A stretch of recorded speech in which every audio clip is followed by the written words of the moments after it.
त्यामुळे मी प्रधानमंत्र्यांचे मनापासून आभार मानतो. साहित्य संमेलनामध्ये ज्या पद्धतीने कृषी विभागातील काही अनियमिततेचे प्रकरण पुढे येत आहे.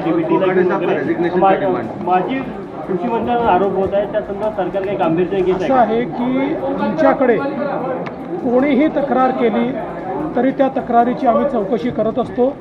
त्यामुळे तशा प्रकारची चौकशी आम्ही करतो आहोत. मात्र तक्रार झाली म्हणजे अनियमितता झाली असं म्हणण्याचं कारण नाही आहे.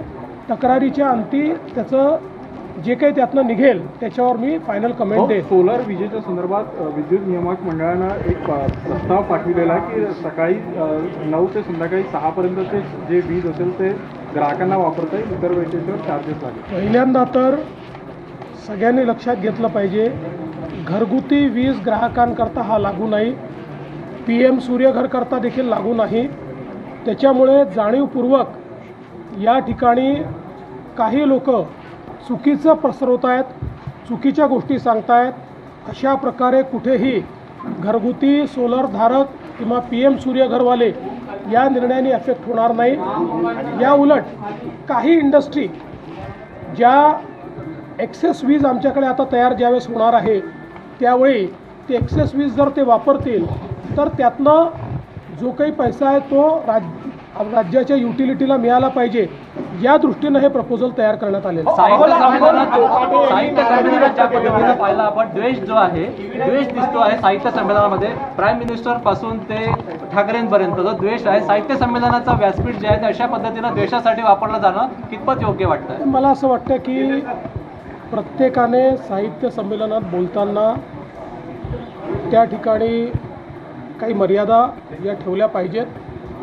आणि विशेषतः जे साहित्यिक आहेत या साहित्यिकांना वारंवार असं वाटतं की राजकारणी हे आमच्या स्टेजवर येऊ नयेत किंवा तशा प्रकारचं त्यांचं नेहमी वक्तव्य असतं.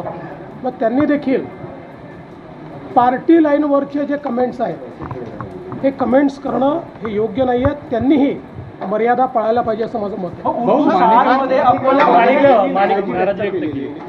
म्हटलेलं की मुख्यमंत्र्यांनी 100 दिवसाचा कार्यक्रम दिला, आमच्या मनाने आम्हाला PS आणि OSD देखील नेमता येते, मुख्यमंत्र्यांनी नेमले. असं आहे, पहिली गोष्ट माणिकराव कोकाट यांना कदाचित ते माहिती नसेल, PS आणि OSD नेमण्याचा अधिकार हा मुख्यमंत्र्याचाच आहे. त्याचा प्रस्ताव मंत्री मुख्यमंत्र्याकडे पाठवतात आणि मुख्यमंत्री त्याच्यावर अंतिम निर्णय करतात. हे काही नव्याने होत नाही. मी कॅबिनेटमध्ये स्पष्टपणे सांगितलं होतं, तुम्हाला पाहिजे ती नावं पाठवा, पण त्या नावांमध्ये ज्यांची नावं फिक्सर म्हणून, ज्यांची नावं चुकीच्या कामामध्ये इन्व्हॉल्ड आहेत त्यांना मी मान्यता देणार नाही. आत्तापर्यंत माझ्याकडे 125च्या जवळपास नावं आली, त्यातली 109 नावं मी क्लिअर केलेली आहेत.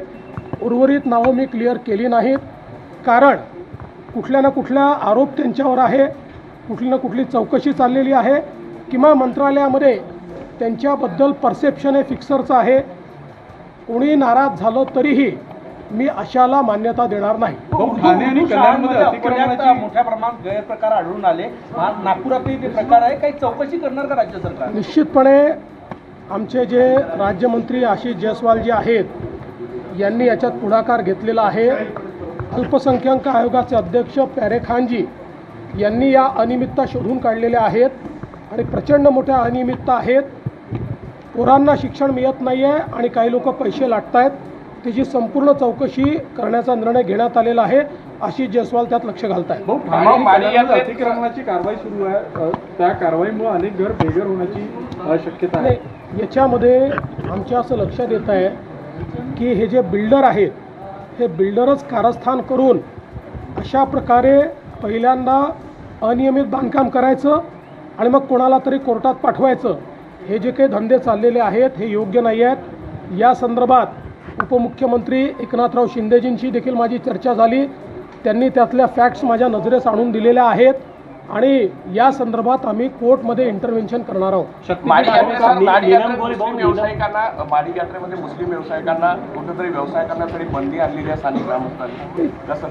त्यांनी जातीने ती बंदी आणलेली नाही किंवा धर्मानी बंदी आणलेली नाही. जे लोक नियम पाळत नाहीत यात्रेचे त्यांच्यावर त्यांनी बंदी आणली. निलंबन यांनी उद्धव ठाकरे गंभीर आरोप केले. मात्र मला त्या संदर्भात अजून पूर्ण माहिती नाही आहे. मी जे काही तुम्हाला माहिती देतो ही माझी IQ माहिती आहे. मी त्या संदर्भात पूर्ण माहिती घेईन आणि मग त्यानंतर बोलेन. शक्तीपीठ हायवे संदर्भात काय सांगाल? मर्सडीजची मागणी होत होती, जर का काही पद पाहिजे असेल तर. बघा, त्या पक्षात त्या होत्या, मी तर काही त्या पक्षात नव्हतो. त्यामुळे त्या पक्षात काय चालायचं ह्या त्याच सांगू शकतात. मी तर त्याच्यावर कमेंट नाही करू शकत. शक्तीपीठ हायवे संदर्भात काय सांगाल? ज्या पद्धतीनं आपण पाहिलं नागपूरपासून समृद्धी सुरू झाला होता, आता शक्तीपीठचे पैसे जे MSRDCने भरलेले आहेत जमीन मोजणीचे आणि वर्धेपासून काम सुरू झालेलं आहे. ज्या ठिकाणी विरोध आहे त्या ठिकाणी असं आहे, आता माझ्याकडे कोल्हापूरच्या लोकप्रतिनिधींनी कोल्हापूरच्याही शेतकऱ्यांचं निवेदन दिलं आणि त्यातल्याही अनेक शेतकऱ्यांनी हा मार्ग करा अशा प्रकारचं निवेदन दिलेलं आहे.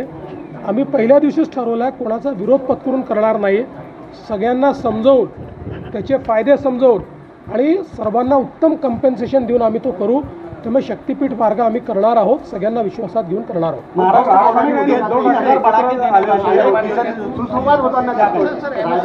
ठाकरे आणि उद्धव ठाकरे एका कार्यक्रमाच्या निमित्तानं एकत्रित आले होते. हे दोघं सोबत येतील अशी चर्चा पुन्हा एकदा रंगाला आता त्याच्यावर मी काही बोलू शकत नाही. पण राज्यामध्ये कोणीही कोणाशी सुसंवाद करत असेल तर मी त्याचं स्वागत करेन. विसंवाद असू नये, सुसंवाद असला पाहिजे. या संदर्भात कोणाचं दुमत असू शकत नाही. त्यामुळे निश्चितपणे सगळ्यांनी सुसंवाद करावा आणि आपणही सगळ्यांनी मिळून 9 वाजताच्या भोंग्याला सुसंवाद कसा करायचा हे जर शिकवलं तर राज्यातली संवादाची परिस्थिती सुधारेल. जसं 50% त्याचे दोषी ते आहेत तसे 50% तुम्ही पण दोषी आहात.